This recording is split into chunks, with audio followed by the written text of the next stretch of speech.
നാരായണത്ത് ഭ്രാന്തനെക്കുറിച്ചുള്ള ഒരു കഥ പറയട്ടെ. ഒരിക്കൽ വിദേശിയായ ഒരു മന്ത്രവാദി തൻ്റെ യാത്രയ്ക്കിടയിൽ നാരായണത്ത് ഭ്രാന്തന് അരികിൽ വന്നു. തന്നെ കണ്ടിട്ട് ബഹുമാനിച്ചില്ല എന്ന കാരണത്താൽ മന്ത്രവാദി തൻ്റെ മന്ത്രവാദം കൊണ്ട് വലിയ പ്രകമ്പനങ്ങൾ ഉണ്ടാക്കി. അഗ്നിജാലയും ഭൂകമ്പവും ഒക്കെ സൃഷ്ടിച്ചു. നാരായണത്ത് ഭ്രാന്തൻ ഒരു കുലുക്കവുമില്ലാതെ അവിടെ തന്നെയിരുന്നു. മന്ത്രവാദിക്ക് അത്ഭുതമായി.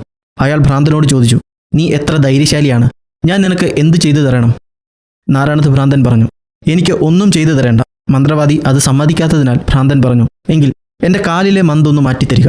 മന്ത്രവാദി തൻ്റെ വിദ്യകളെല്ലാം പ്രയോഗിച്ചിട്ടും ഒന്നും സാധിച്ചില്ല. അപ്പോൾ മന്ത്രവാദി പറഞ്ഞു, "ഞാൻ തോൽവി സമ്മതിക്കുന്നു.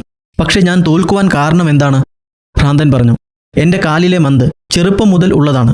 അഹങ്കാരം കൊണ്ട് അത് മാറ്റിക്കളയാമെന്ന് ധരിക്കുന്നവരെല്ലാം പരാജിതരാവും. അനേകരും പല കാര്യങ്ങളും തങ്ങൾക്ക് കഴിയുമെന്ന് കരുതുന്നത് കേവലം അവരുടെ ധാർഷ്ട്യവും അഹങ്കാരവും കൊണ്ട് മാത്രമാണ്. പക്ഷേ ജീവിത യാഥാർത്ഥ്യങ്ങളെ മാറ്റുവാൻ ഒരു അഹങ്കാരിക്കും കഴിയില്ല. അല്ലയോ പ്രിയപ്പെട്ടവരെ, നമ്മുടെ കഴിവുകൾ എത്ര നിഷ്പ്രഭങ്ങളാണെന്ന് ഗ്രഹിപ്പാൻ മനസ്സുണ്ടോ? സർവ്വത്തിലും നമ്മെ ശക്തീകരിക്കുന്ന ദൈവത്തിൻ്റെ വൻകൃപയിൽ ആശ്രയിച്ച് മറ്റുള്ളവരുടെ നന്മയ്ക്കായി പ്രവർത്തിപ്പാൻ നമുക്ക് സമർപ്പിതരാവാം. ലഭിച്ചു കഴിഞ്ഞു എന്നോ തികഞ്ഞവനായി എന്നോ അല്ല, ഞാൻ ക്രിസ്തുവേശുവിനാൽ പിടിക്കപ്പെട്ടിരിക്കുന്നത് കൊണ്ട് എനിക്കും അത് പിടിക്കാമോ എന്ന് വെച്ച് പിന്തുടരുന്നതേയുള്ളൂ എന്ന് ദൈവവചനത്തിൽ പ്രതിപാദിക്കുന്നു.